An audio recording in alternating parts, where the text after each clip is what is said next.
আসসালামু আলাইকুম, সবাই কেমন আছেন? আলহামদুলিল্লাহ আমরা ভালো আছি। চলে আসলাম আজকের লাঞ্চ মেনু নিয়ে। আজকের লাঞ্চ মেনু একটু স্পেশাল। রবিবার তো, রবিবার একটু স্পেশাল কিছু হয় আমার বাসাতে। আজ করেছি গরুর মাংসের বিরিয়ানি। কেমন লাগছে দেখেন তো। খেতে তো বেশ দারুণ হয়েছে।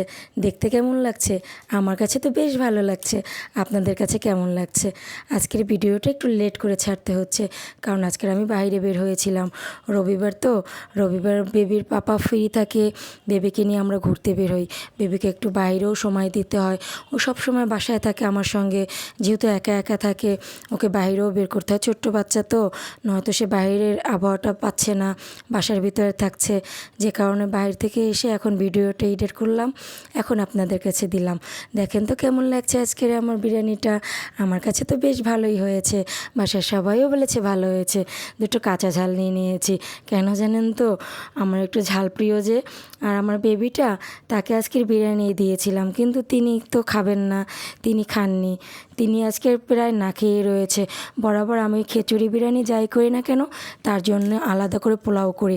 আজকে শরীরটাও ভালো ছিল না, মনে করলাম যাক সেও এটা খেয়ে নিবে। না, সে এটা খায়নি, সে শুধু ফিটারটাই খেয়ে নিল। কি করব আর, অনেক বেবিরা এভাবেই হয়। আপনাদের বেবিরা কেমন হয়? আমার বেবি তো এরকমের। আচ্ছা আপুরা, আজকের মতো এই পর্যন্ত। ভালো থাকবেন। আল্লাহ হাফেজ।